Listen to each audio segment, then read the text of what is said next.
celebrate today. Ndinotoita kwandakabva. Ndoda asi Mwari mune nyasha. Hallelujah. My reasons that I quit, they were there. Because vanotaura zvavanofunga. Somebody don't know which one of us that is not only about the so. Totally. Look, I just said the dreams. I don't know how to pay. Don't know who to what. Kapaka na wapu penga za kupinda mfortune na Roma pengo la bora. Penga ni mfortune. Penga ushika. Waweza airport usipenga za kuona. Roma pengo la tunodaka.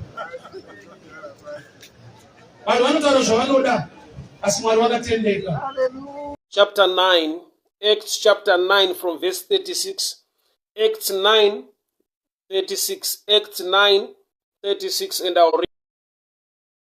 There was a disciple named Tabitha, which when translated is Dorcas, who was always doing good and helping poor. About that time she became sick and died, and her body was washed and placed in the upstairs room. Lydda was near Joppa. So when the disciples heard that Peter was in Lydda, they sent 2 men to him and urged him, "Please come at once." Peter went with them, and when he arrived, he was taken upstairs to the room. All the widows stood around, crying and showing him the robes and other clothing that Dorcas had made while she was still with them. Peter sent them all out of the room. Then he got down on his knees and prayed. Turning toward the dead woman, he said, "Tabitha, get up." She opened her eyes, and seeing Peter, she sat up. He took her by the hand and helped her to her feet. Then he called the believers and the widows and presented her to them alive.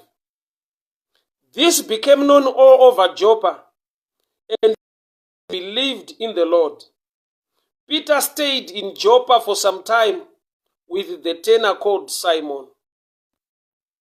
Father, we thank you for such a time and an opportunity to hear your word. Speak to us, instruct us, correct us, and empower us for the glory of your name. In Jesus' mighty name I pray.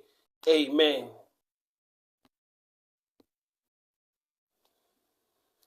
Ndinotenda Mwari zvikuru.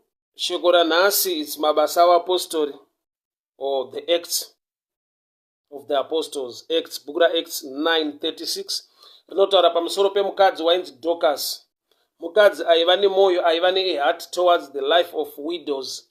Ministry yake waibatsira vanhu vanoshaya, zvikuru sei mawidows, shirikadzi.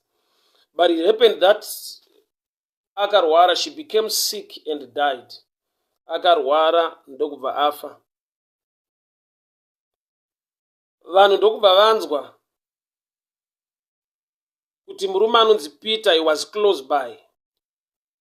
Why? Because Dorcas wakafa munzvimbo yainzi Joppa. So there was a place inonzi Lydda yanga iri close. Saka vanhu, after washing her body, vakamisa mu upstairs in the upper room.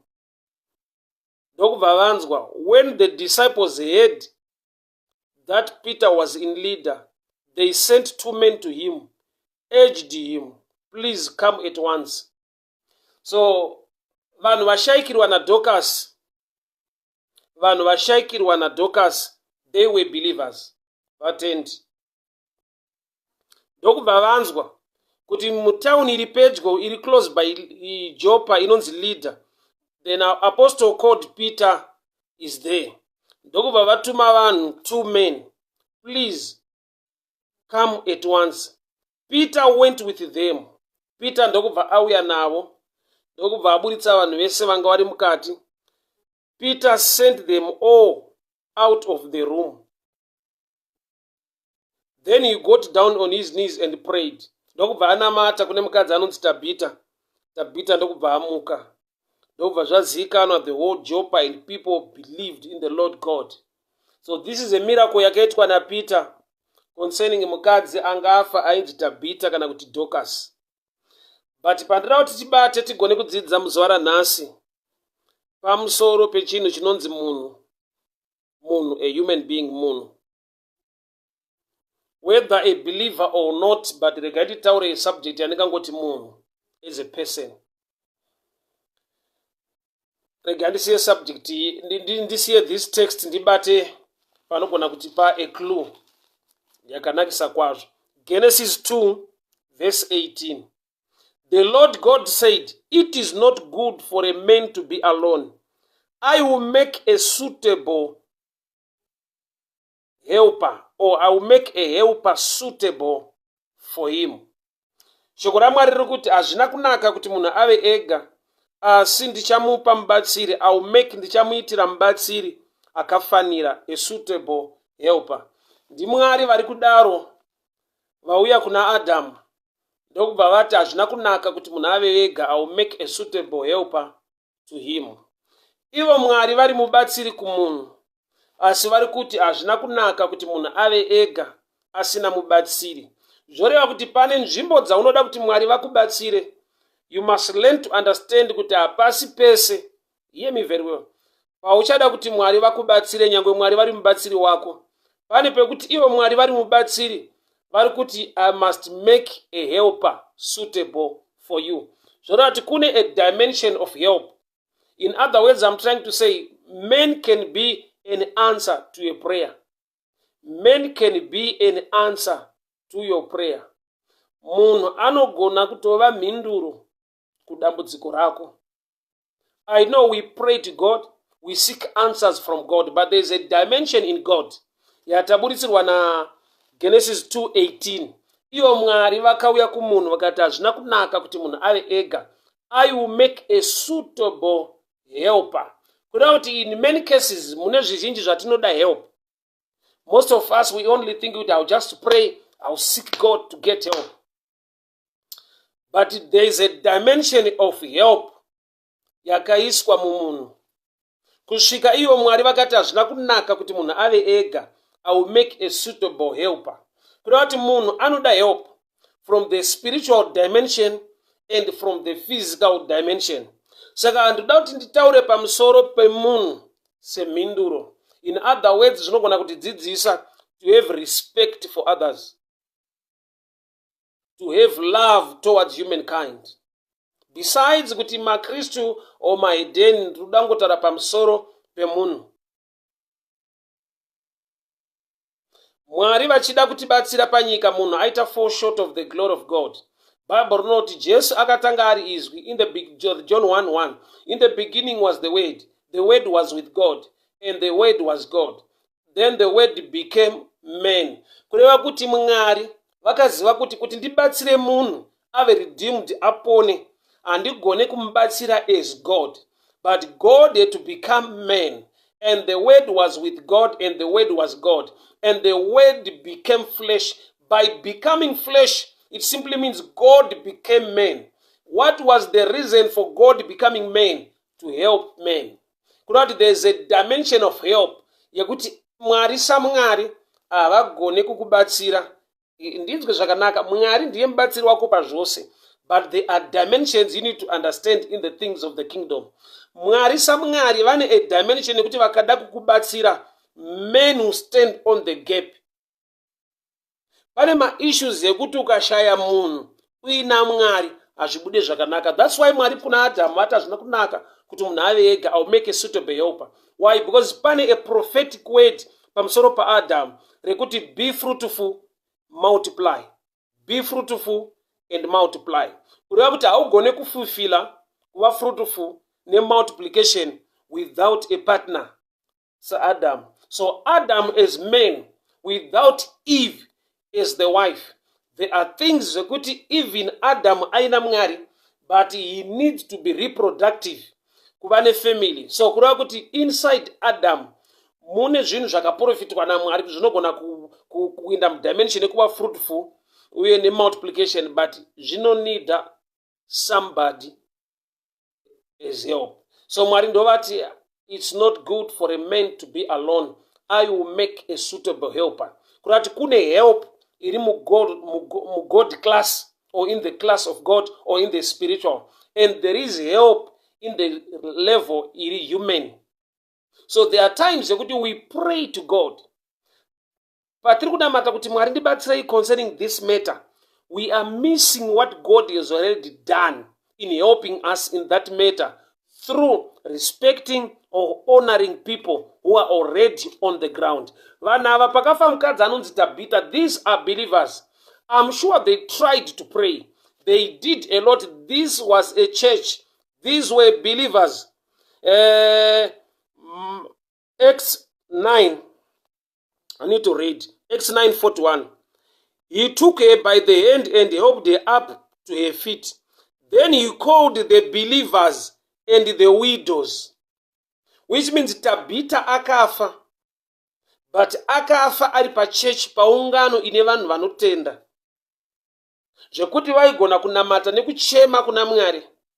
But chakaitika jete kuti this kind of church ine understanding yekuti instead of praying to God, but kana tanzwa kuti a man of God who is anointed, who carries grace, in the name of Peter, who is close by, there is no need for us to pray up to heaven. Why? Because the heavens you have to connect, because Peter is already close by. He is in leader. So there are times that Mwari answer close to you, and you continue to pray unto God, yet the answer is already close to you, in the dimension of human. Mwari vati hazvina kunaka kuti munhu ave ega. I will make a suitable helper. A suitable helper. Ivo Mwari vari mubatsiri kumunhu, but vari kuti munhu ane imwe dimension yekubatsirika inongobva bedzi kana iwe Mwari vamuumbirawo kana kuti vamugadzirira mumwe munhu. So wakaipa akada kukuataka sometimes anokupa mentality yekuti handina basa nemunhu, ndinozvinamatira Mwari wangu. Ini naMwari wangu tinozivana, vanhu handina basa nawo. That statement inotaridza kuti you lack wisdom in the things of the kingdom. That statement alone yekuti ini naMwari wangu handina kana basa nemunhu, ndinozvinamatira Mwari wangu, that statement is dangerous. It shows that there is a kind of help yaunogona kushaya mulife iwe uina Mwari wako kana usina Eve wako. Adamu ukati ini ndina Mwari wangu, zvinhu zvangu zvinongoita tena Mwari wangu, handina basa nemumwe munhu. Eve akashayika parutivi rwako, hapana family yamunogona kuva nayo.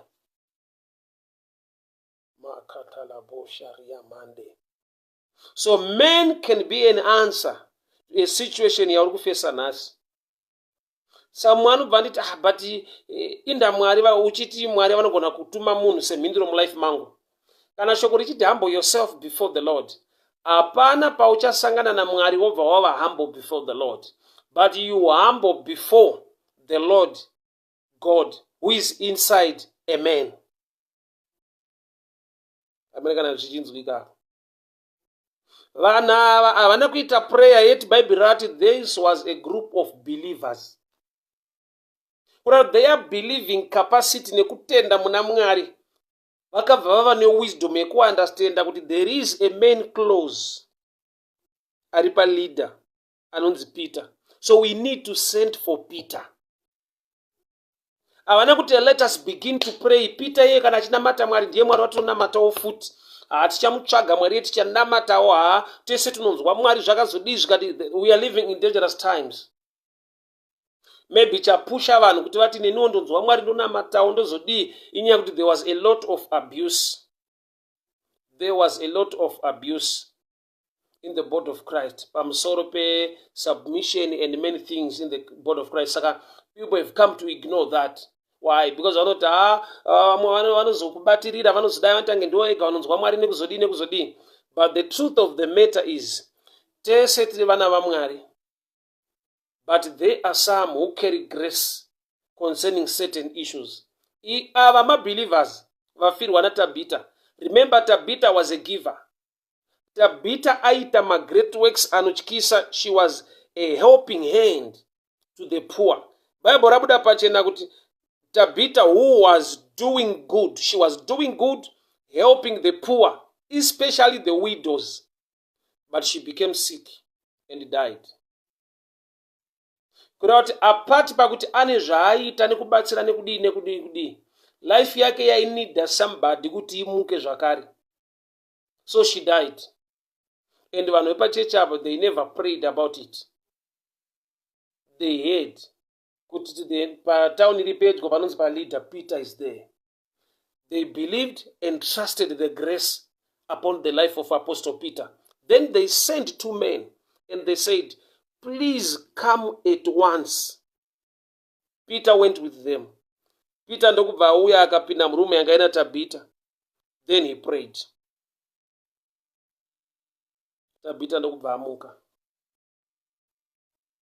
Let me talk to Tabita a little bit.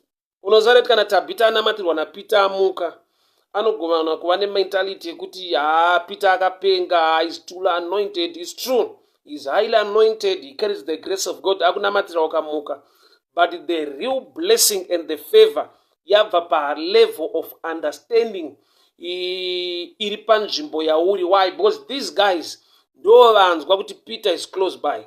Havana kuita a mentality yekuti manje akanamatirwa naPeter anozotanga kushora isusu kuti hatina power because Peter ndiye azondimutsa. But avari kuti we submit to the grace iri mulife yaPeter. Isu chatinongoziva chete ndechekuti we are believers, we believe mukuita kwaMwari, but we also believe in the systems and the dimensions ekuti we don't need to pray about this issue. We need to ask Peter to come to rescue us in this mess. So vakatuma vanhu kuti endai munomushedza. Endai munomushedza. And Peter came. Vanhu vainamata. Why? Because they trusted Peter as a man of God. But havana kuti let us get into chain prayer.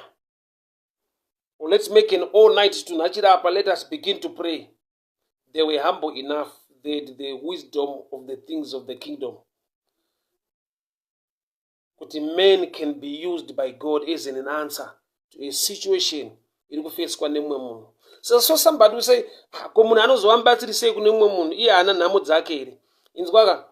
men can be used by God despite my challenges I now, but anogona kutakura the grace dzinogona kubatsira vamwe vanhu despite a challenge iri mulife make.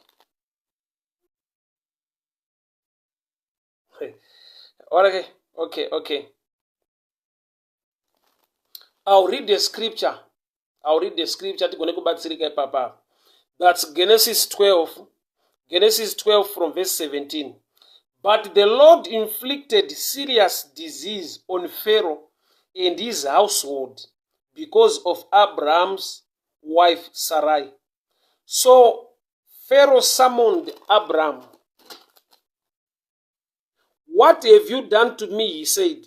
Why didn't you tell me that she was your wife? Why did you say she is my sister?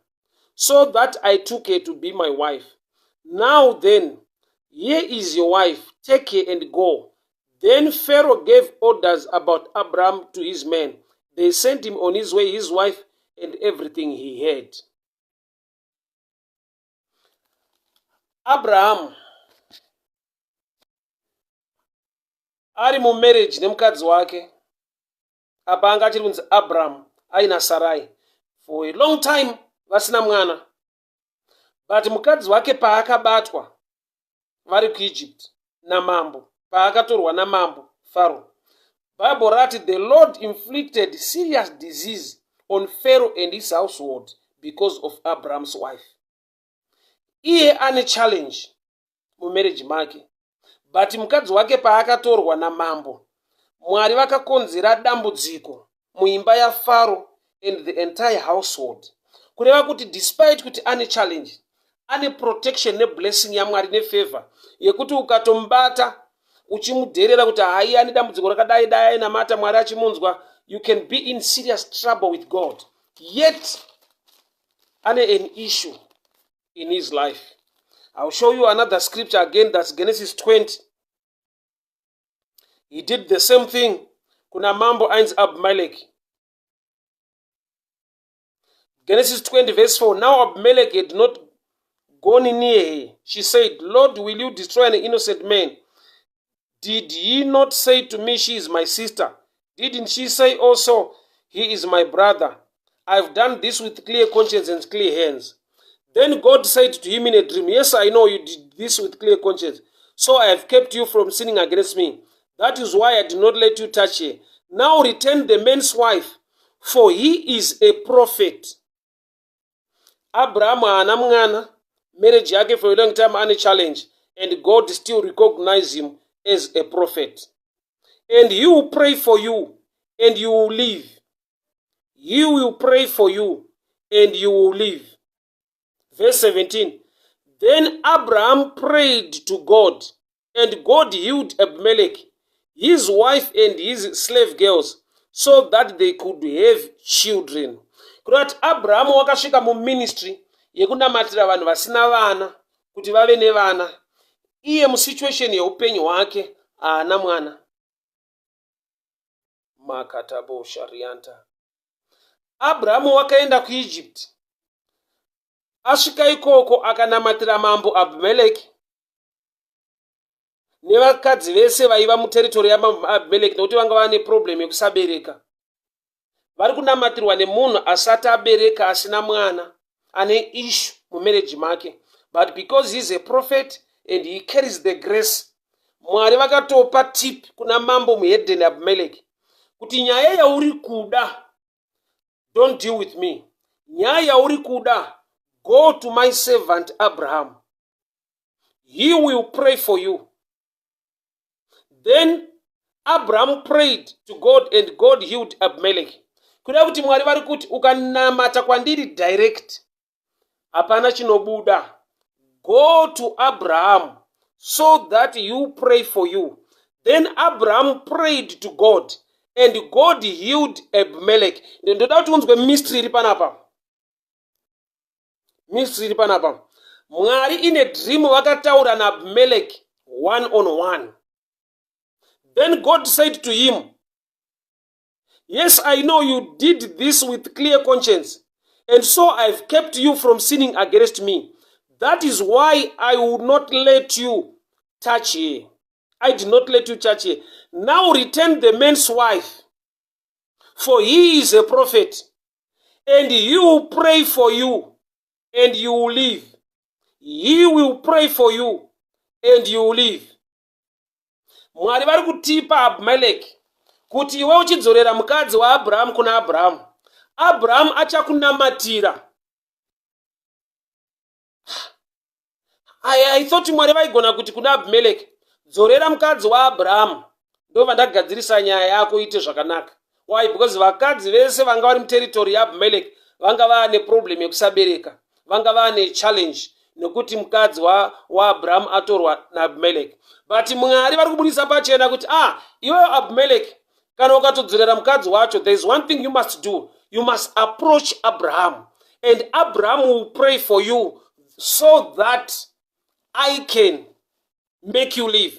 Kuti ini ndigadzirise nyaya yako Abimelech, go and talk to Abraham. Kuda kuti Mwari vari kutanga vari kudelegata basa, vanenge vari kuidelegata basa rekutopa munhu kuti ukasadhila nemunhu uyu, inini handigone kudhila newe ndikakubatsira, nokuti watora mukadzi waAbraham. Saka iwe uchidzorera mukadzi waAbraham, woudza Abraham akunamatire. Indawa Mwari vasina kuti ukadzorera mukadzi waAbraham ndogadzirisa nyaya yako, kana kuti ukadzorera mukadzi waAbraham unamate kwandiri ndigadzirisa nyaya yako. But Mwari vari kuti the assignment ya prophet over your life handigone kuijamba, even ndataura newe direct iwe Abimelech, but I need Abraham to pray on your behalf. I don't know kana muchindinzwa ipapa, ndinzwe zvakanaka madzangu. Mwari vari kutaura one on one in a vision, in a dream na mambo Abimelech. That's Genesis 20. Genesis 20 verse 6. Then God said to him in a dream, yes, I know you did not do this. I kept you from sinning against me. That is why I did not let you touch her. Now return the man's wife, for he is a prophet, and he will pray for you, and you will live.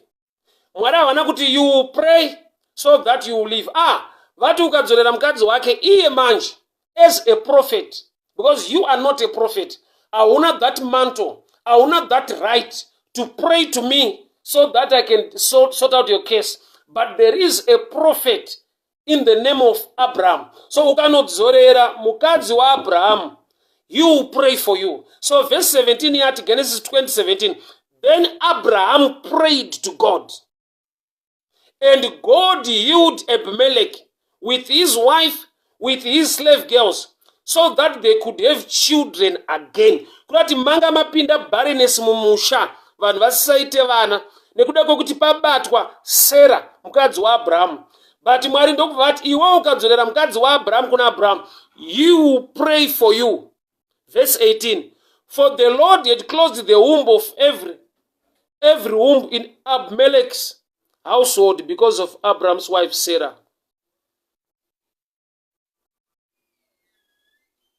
Men can be in an answer. Munhu anogona kuplaya a role yawaifungidzira kuti ichaitwa naMwari. Kureva kuti Mwari vane zvavakadelegata muvanhu. For example, the word of God, the Bible. Vanhu vakafemerwa nemweya waMwari kuti vanyore shoko raMwari. Kureva kuti une nyaya dzekuti ukada kuziva unovhura the book of Job. Une nyaya dzekuti ukada kuziva unoenda kubhuku rakanzi Ruth. Une nyaya dzekuti ukada kuziva unoenda kuna Amos. Une nyaya dzekuti ukada kuziva unoenda the book of John. Mazita andi kutaura ya vanhu vakatorarama vakafemerwa nemweya waMwari vakanyora shoko raMwari. Zvoreva kuti kune zvinhu Mwari zvavasina kugona kutipa isu direct, but zvavakapa John kuti atisvitse. Kune zvavakapa James kuti atisvitse. Kune zvakapiwa Ruth, kune zvakapiwa Esther kuti atisvitse. Zvoreva kuti kune a delegation yaunofanirwa kuunderstanda in the things of the spirit. Zvekuti Elimelech ari kutaura naMwari in a dream direct, but Mwari vari kuti ndichigadzira nyaya yako apart kuti uchanodzorera mukadzi wemuridzi kune muridzi wake, make sure Abraham prays for you. Okay, I will take you to the book of Job. The book of Job 42. The book of Job. Uchaona kuti the friends of Job vakatowana such kind of advice kubva kuna Mwari kuti my servant Job will pray for you. Job uchakunamatirai, my servant Job will pray for you. I'll read the book of Job. Thank you, Jesus. Job 42 verse 10. After Job had prayed for his friends, the Lord made him prosperous again and gave him twice as much as he had before. After Job had prayed for his friends. Okay, I'll read Job 42 from verse 7. After the Lord had said these things to Job, he said to Eliphaz, I am angry with you and your friends, because you have not spoken of me what is right, as my servant Job is. So now take 7 bulls and 7 rams. Go to my servant Job. Sacrifice a burnt offering for yourself. My servant Job will pray for you, and I will accept his prayer, and not deal with you accordingly to your error or to your folly. Zvanzi naMwari, endai kuna Job, muranda wangu. Job will pray for you. Achakunamatirai. I will accept his prayer, not your prayer, his prayer. And I will not deal with you accordingly to your folly. Kureva kuti Mwari, pane nguva yekuti vanoisa munhu panzvimbo as an answer, as a way to bless you, as a way yekuti munhu asite stand on the gap. Somebody will say, no, but you are reading from the Old Testament, so now it's just me and the man Jesus. It's true. Ukama wemunhu naMwari mu New Testament church, the man aripo is Jesus. But anonzi Jesu wacho manje anoda kutsanangurwa. Jesus as a person, Jesus as the principles. For example, mukadzi aiva the issue of blood, akaenda akanobata the hem of the garment ya Jesu. Jesu ndokubva ati somebody touched me, pana andibata. Bible rinoti mukadzi wakabata mukombero wehanzu ya Jesu, haana kubata the person, akabata the hem of the garment. Jesu ndokubva ati pana andibata. Zvoreva kuti Jesu kana achiti pana andibata, zvoreva kuti iye pachake as the person and zvaakapfeka also represent him. Kureva kuti chinonzi Jesu now is the person, chinonzi Jesu is the word, chinonzi Jesu maprinciples eshoko raMwari. It also it brings me back to statement. Somebody came to me ndokubva ati ayo bhuku raHebrews rinoti Mwari mazuva ano ekupedzisira ari kutaura nesu kuburikidza nemwanakomana wake Jesu, nokuti kare waitaura kuburikidza nevaprofita, but in these last days he speaks to us through his son, and that is Jesus. True, the Bible says so. But what's the revelation behind him speaking to us through his son? Nokuti his son, number one, as a person, ndi Jesu wakaenda pa cross, but his son as the word are the principles of the word of God. Kureva if I miss Jesus as the word, but ndikabata the word, ndabata futi the same Jesus. That's why mukadzi ane issue of blood akasabata Jesu as a person, but akabata the hem of a garment, anowana healing inobva muna Jesu. Why? Because healing haina kubva pahembe. Healing inobva muna Jesu the healer, but hembe iri pana Jesu yakuva a law of representation. Kuti ari kubata Jesu in a way yekuti haana kugona kumubata as a person, but abata zviri pari. So Jesu in another dimension, he is the word, and the word ndoma principles, and the word ndoma tinowana the revelation yekuti ndigone kusvika paari. Ndikasasvika paari as a person, ndinosvika paari as the word. So we are living in a time yekuti people will think kuti ano as a New Testament church there is no need yekuti utsvage mumwe munhu. Hear me very well. I'll take you to this story. Baba vakauya nemwana wavo vachiti kuna Jesu, zvinoti zvikamubata zvinomuwisira mumvura, zvikamubata zvomuwisira mumoto. Jesu ndokubva adzinga mweya iwoyo. Ndokubva ati zverudzi zvinoda kunyengetera nekutsanya kuzhinji. But apart from that statement, uone kuti incident iyo yakaitika nguvai. Baba vakauya nemwana wavo, vakauya nemwana wavo Jesu achiburuka mugomo. Jesu anga aburuka mugomo, Mount of Transfiguration. Pa Mount of Transfiguration incident yakaitika, there appeared Elijah and Moses. And those two guys, they have something in common. Ne deliverance uda kuitwa pazasi pegomo. Nekuti mwana uyu zvikamubata zvaiti mumoto zvoti mumvura. It's also a shadow picture ye ministry ya Moses. Kuti Moses zvinongoreva kuti chandakatora kumvura, kana kuti Moses is well known pakurova dombo richipa vanhu mvura, kana pakukrosa Red Sea achipatsanura mvura. So Moses is a prophet who is linked zvine chekuita nemvura. And Elijah is a prophet connected to fire. At a certain time, vanhu vakauya kwaari akati, if I be a prophet of God, may fire come down and consume you. Vanhu vakafa. At a certain time, akashedza moto pa Mount Carmel, moto ukaburuka. Saka mwana anonzi zvikamubata zvinoti mumoto nemumvura, ane a challenge. And the challenge yacho chinopa Jesu kuti aigone so easy. Inyaya yekuti he was in association, anga achitaura pa Mount of Transfiguration, aina Moses and Elijah. Kureva kuti he was connected. He was connected to the guys vari kuministry yakadhila neizvozvo. Remember, Jesus was God and he was also man, which means as man he was teaching us that as a believer, as man, you can also need grace from others or impartation to handle certain issues. Makatabo shalabasada rianda reketelebo shia katabo samarida yabasataka. Hebrews chapter 1. In the past, God spoke to our forefathers through the prophets at many times, but in various ways.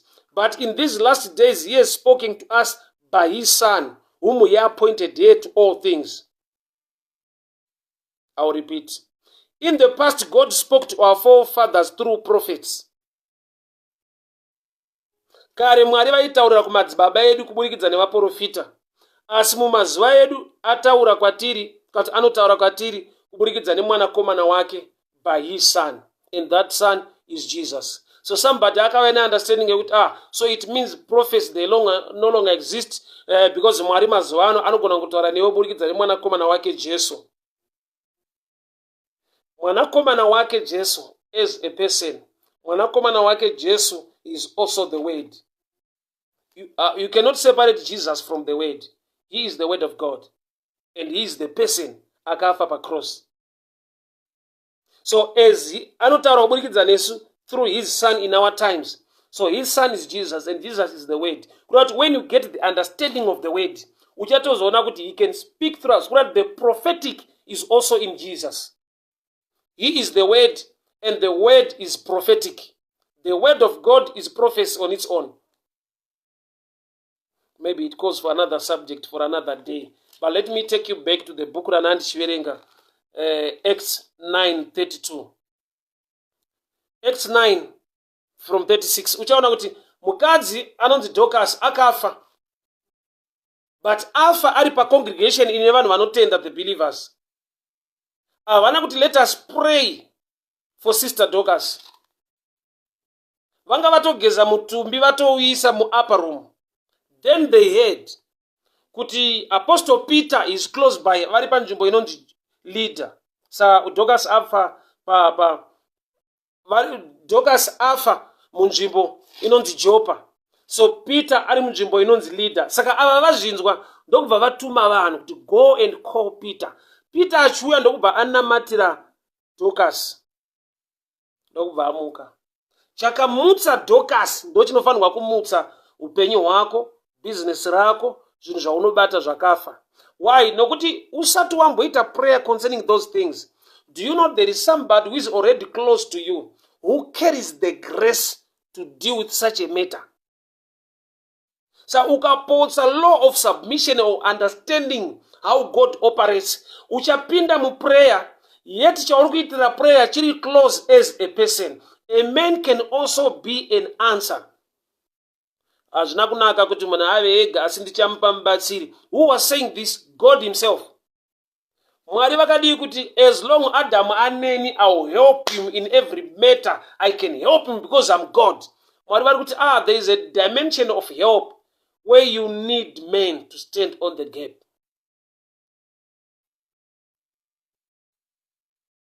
People of God, hear me very well. I always tell people this. Kuti iwe Mwari wakati let there be light kukava nechiedza is the same God who created the sun to provide light. Iwe wamboti let there be light and there was light. Ndokubva vazogadzira zuva. He made a greater light to rule in the day and the moon to rule in the night. There is a dimension in a need ye light, but isingade that supernatural light. Irikuda light from the sun. Why? Because light from the sun ine provide to plant life and to human life. To human life, there is vitamin D from the sun. To plant life, kuti paitike nonzi photosynthesis, panonda need ye sunlight. Kuti vanhu vave ne magetsi kune solar system. Kuti vanhu vashandise solar need the light from the sun. Kuti yakanzi let there be light. That light is the revelation, is a supernatural light. Iroro supernatural light haugone kurishandisa on earth because the sun was created to rule on earth. So in earthly realm painida creation ye sun, but mu spiritual realm makataurwa light without source. Mwari vakangoti let there be light. So sun now or the moon, they represent the dimension of man. In other words, man is there kuti akuprovidere zvinhu zvaunofungidzira kuti waigona kuzviwana munyika yemweya. Dorcas kana kuti Tabita akafa. Nzvimbo yaakafa in the midst of believers. ivavo ndo vakazonzwa kuti Peter is closed by panzvimbo inonzi leader, and they sent people kunoshedza Peter. Peter akauya akanamatira Dorcas, Dorcas akamuka. Chechi haina kutry kuita prayer. It's good to be prayerful, but it's also good to acknowledge those who carry the grace that you are starving, you are praying to get really available. You need just to submit, and submission is a principle in mushoko ra Mwari. Although rine abuse in our times, but abuse of property haigone kuti tiite outrule the property, kuti property haina kunaka. For example, kune munhu akabaya munhu nebanga ari kujeri, ini mumba ndi mapanga 5. Why? Ndinoziva kuti anochekeswa beef kwete vanhu. So abuse of property haikonzera kuti neglect property. There is a lot of abuse per temporal submission in the body of Christians now. In our times, there is a lot of abuse. But abuse yechino haichareva kuti chino hachisi valid. We need to rightly use the thing chichiri valid. So there are times that people are praying for something chiri already available. Maybe because they are shy. Kuti vanozonzi chechi yavo haina power saka vashedza munhu. It's good to apply the right principles zvinhu zvaita than kuti chinhu chinofa because of pride, trying to protect a name. Kuti kana tichinamatawo Mwari tichanamata kusvika zvinhu zvaita zvinhu zvofa, muramba muchinamata muongoti hai nguva yacho Tabita aigona kutonovigwa dai vanhu vasina kutuma vanhu kuna Peter. Vobva vati hai nguva yaMwari hapana kwazvinoenda munhu akaberekwa anofa. Yeti tine zvatinouraya because we lack understanding application yemaprinciples. Apostle Ben, how are you doing? Separi Gweru, may the good Lord bless you. Tatenda Mkono, you're welcome. Apostle B Zulu, I feel so humbled. God bless you, Baba. Thank you so much. Woman of God, Beverly Chaleka, God bless you so much. Thank you so much for tuning in. So, Tabita akafa. Vanhu vakatogeza mutumbi wake. Kurati they were ready for burial. Ndopa vakazonzwa kuti pa leader pa Peter aripo. Tumai vanhu munoshedza Peter. Vakatuma vanhu, Peter akandoshedzwa akauya. Acts 9:37 iri kuti about that time she became sick and died. Her body was washed, placed in an upstairs room. Mutumbi wanga watogezwa wa ready for burial. Ndopa vakanzwa kuti pa town iri padhuze pa leader pana Apostle Peter. They sent 2 men. Vakasvika kuna Peter vakati, please come at once. Law of submission. Kuappreciate zviri mune vamwe kwakakonzera kuti zviri pachechi pawo zviregere kufa. Why? Because Tabitha was a blessing to that church, not to Peter. Tabitha was a blessing to the widows in Lydda. Tabitha was a blessing in Joppa.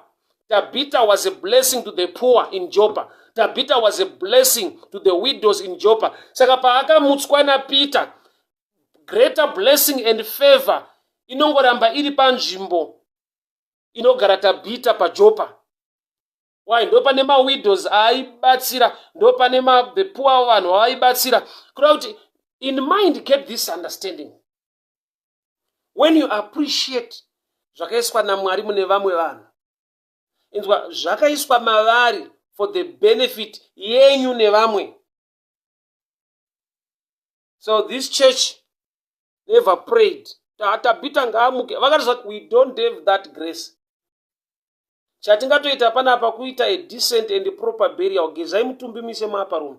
But vari mu process yekugeza mutumbi vachisa maapa room, ndo pavakanzwa. Leader was near Joppa. So when the disciples heard that Peter was in Lydda, they heard. And my Bible says faith comes by hearing, and hearing by the word of God. They heard about Peter.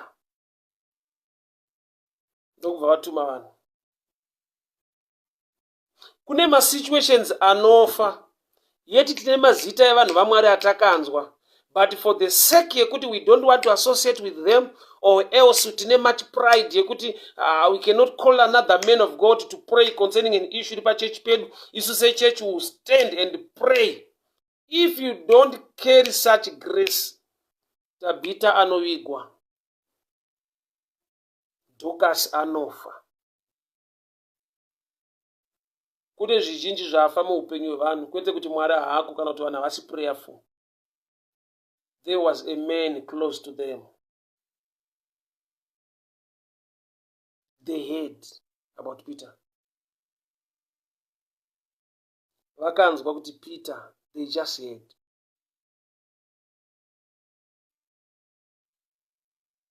Vanhu vaMwari ndinzwe. Kana ivo Mwari pachavo vakati hazvina kunaka kuti munhu ave ega, ndichabatsira a suitable helper. Mwari wamasimba ose vakati munhu anoda help, but help yaanoda mumwe munhu. Mwari wamasimba ose vafunga kubatsira vanhu to redeem humankind. God became man. He became man. Kureva kuti Mwari vakatoziva kuti nyaya iyi iri kutoda man to man. Although I'm God, I can do it supernaturally, but iri kuda a process ya man. Kusvika palevel yekuti denga rakatarisa pasi rikaona mhandara Maria rikati we are going to use man to redeem man.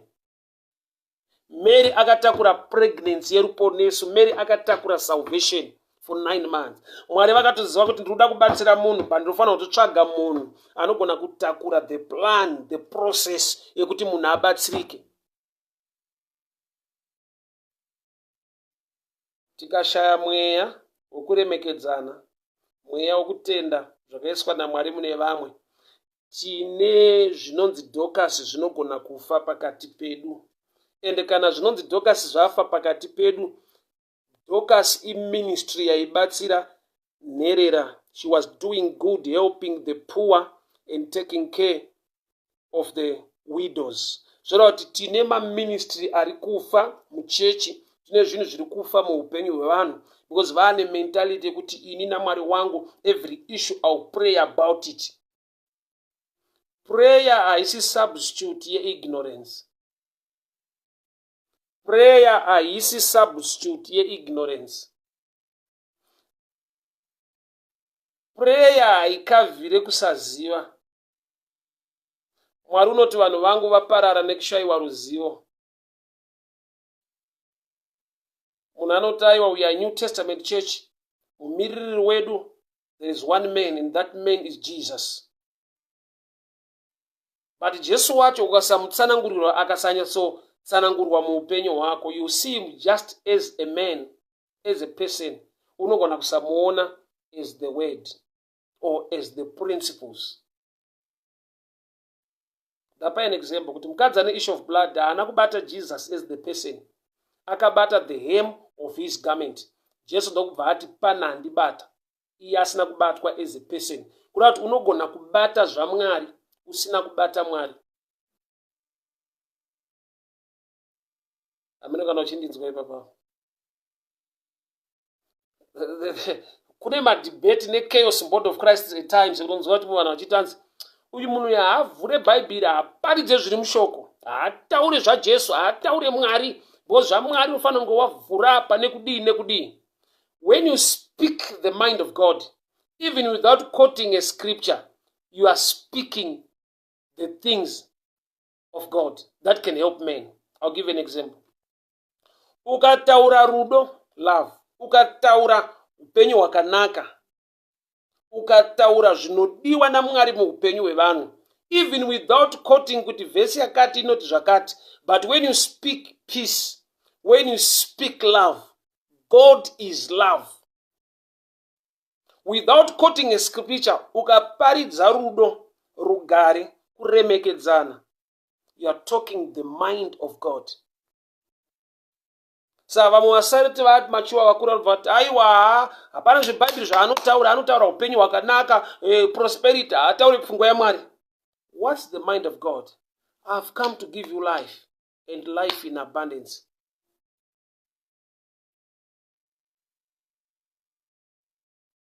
mukadzi ane issue of blood haana kubata Jesu as a person, akabata the hem of a garment and she received power. Kureva kuti there is also a dimension of power. Asina kubata Jesu as a person, but healing inomanifesta. Kureva kuti Jesu wakaisa healing yake mumavanga ake, healing yake ikasvika pakuenda pagarment raakapfeka, so that you can get the same level of power. You wapotsa the person, but wabata the hem of a garment, which means the hem of a garment iri kungorepresenta Jesu wacho as a person. I'll help you. I'll go for the last text. That's Luke 17:11. Luke 17:11.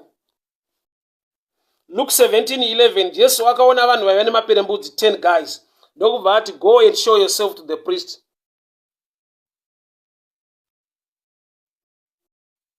As they went, they were cleansed. These guys, malepers, vanga vane leprosy, vakadanidzira mwanakomana waDhavhidhi tinzwirei ngoni. Jesu ndokubva ati kwaari, Luke 17:14. When he saw them, he said, go, show yourself to the priest. As they went, they were healed. Ukatarisa patext haunzwe Jesu achiti receive your healing, be healed right now. Yet paari kuti go and show yourself to the priest, they were healed on their way. Which means healing haingowanikwa bedzi mushoko rekuti be healed. Ipapa mumwe unogona kuti saka Jesu apa haana kubvira ataura zvekuporeswa. Yes, haana kubvira ataura zvekuti porai kana kuti poreswai. Akatovapa assignment, akavatuma, akavati go and show yourself to the priest. Whilst they were on their way, they were healed. Without mentioning the name rekuti healed, be healed right now. Receive your healing. Hapana prayer ye healing apa, but pani manifestation ye healing mukutumwa. So that there are times yekuti unonzwa senge munhu haasi kutaura shoko raMwari, hazvisi connected nezvamuri kuda. Yet inside that message yekunzi go show yourself to the priest, they were healed. Jesu asina kumensiona statement rekuti receive your healing or be healed right now.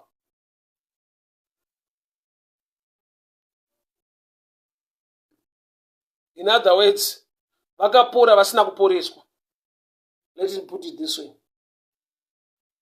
Shoko rinoporesa nderekuti pora iko zvino, gamuchira kuporeswa kwako. Be healed in the name of Jesus.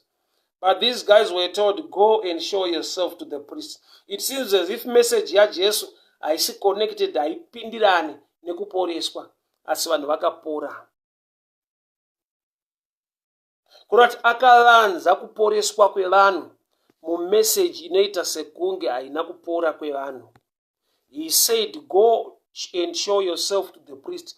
Whilst they were on their way, they were healed. Message yekunzi go and show yourself to the priest haina kana chinotaura healing, but guess what? They were healed. So there are times, we are living in times yekuti munhu anoti vhurai vhesi yacho, toda kunzwa isi toda munhu anovhura shoko, achitaura zvakati tinyatsonzwa zviri mushoko. Jesu apa ataura the opposite. Vanhu vari kuti have mercy on us, they are leprosy, they have leprosy. Iye haana kuti receive your healing, be cleansed right now. Go and show yourself to the priest. Whilst they were on their way, they were healed. Without mentioning the statement rekuti receive your healing, these guys were healed. Nekutuma kunzi go and show yourself to the priest. Saka kune healing inogona kumanifesta pasina izwi rekuti healing. Pasina kunzi be healed, vanhu vakapora. Kurati muna Mwari mune zvakavanzika. Kusvika palevel yekuti message inogona kutova the opposite yechauri kutsvaga, but chauri kutsvaga chiri kuwanikwa mune zvaari kutaura. Iwo zvawataura zvekuti have mercy on us, azvi-ignore. Ndokubva ataura zvaari kudai yekuti endai munozadzisa kuvapriest, ndokubva vapora. In other words, ndo panonzi nevamwe ari off topic Jesu. Vanhu vari kuti have pity on us, iye ari kuvati go and show yourself to the priest. zvinoita sekunge haasi kuziva dambudziko rine vanhu, but vakawana healing pasina kutaura kunzi receive your healing.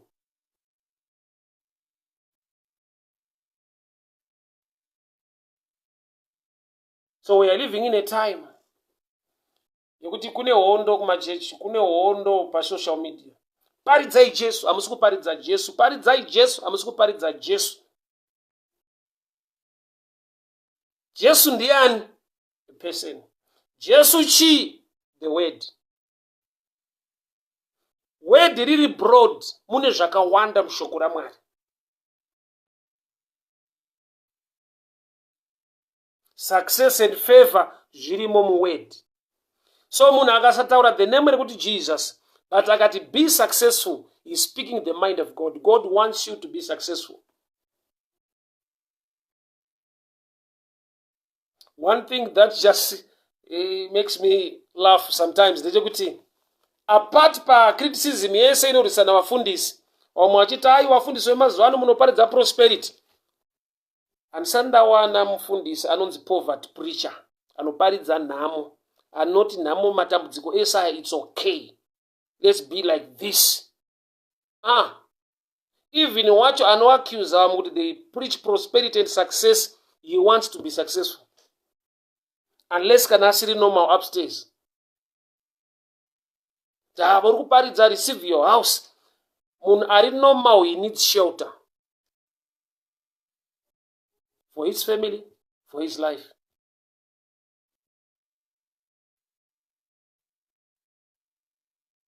So vanhu vakatuma vanhu kuJopa because vakanzwa kuti Peter is close by. Vanhu ivava vaitoziva kuti kudenga kuna Mwari anoita zvishamiso. These were a group of believers. They never prayed about it. Vakashandisa a law iri simple kuti if there is a man who carries grace to deal with this situation, why don't we submit? We don't lose anything. With submission, you don't lose anything. You actually gain something. Why? Because Tabita akamuka aende kunogara na Peter. Tabita akamuka atame kubva muJopa achienda kuLydia kana kutera Peter. Tabita akamuka achakontinya neministry yake yeshirikadzi dzepaJopa. Akamuka achakontinya neministry yake yekubatsira vanoshaya paJopa. It's for your benefit kuunderstanda, kusubmita, kunzwisisa zvinhu zveumwari zvinobatsira upenyu hwako. So thank God for the church yemazuva aya, church yepaJopa. Vayakanzwa kuti Peter ari paLydia, they sent people for Peter. I don't know the challenge you are having and facing in life. Maybe you try to pray about it. You fasted about it. But let me help you this way. There are people, one gifted or appointed by God, is an answer to other people's challenges. Variko.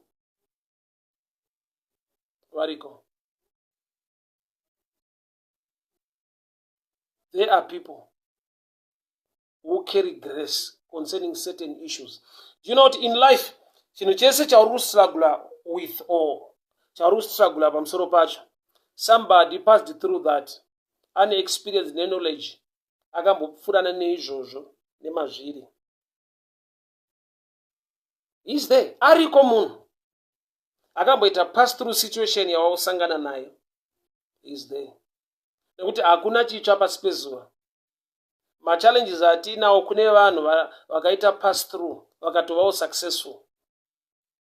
Variko. In our time, sometimes Peter wandi kutaura nezvake. He is a man who is in UK, but thank God for technology. You can Google, you can go for the books, for the tapes, or you can tune in. Chakafa mauri chinomutswa. Like yesterday, later in the evening, I listened to Pastor Sema Deyemi Pastor Sema Deyemi ku Nigeria. He was teaching certain issues so. Zaidinetsa kunzwisisa nekuunderstanda muupenyu. Chinhu ichocho changa chakafa mandiri. But pandakatora time to listen to Pastor Sema Deyemi, that Tabitha angafa mandiri bounce back to life. So you can call Peter today. But situation chafa muupenyu wako chitabhita chako chakafa. You can call Peter. There are a lot of people who are anointed and appointed by God in our time, in our seasons. No matter how far they are, thank God for technology. Leader is now close. Tabitha afa pa Jopa vakanzwa kuti nearby pa town inonzi leader pana Peter. In our times, leader is just a minute away from you. Why? Because through technology and many systems, leader is close. You can learn from a man who is as far as New Zealand. Leader is now close. Take advantage of technology, people. Learn from somebody. There is a Peter somewhere. Anogona kugadzisa situation yako. Let's take advantage of this technology. We are living in a time with technology. Leader is no longer far. And you don't need to send 2 men. It's a matter you just go on your phone. You just Google, you just go for that message. You learn from that man, that woman of God, and things will change in your life. A man can be an answer to another man's challenge. Munhu anogona kuva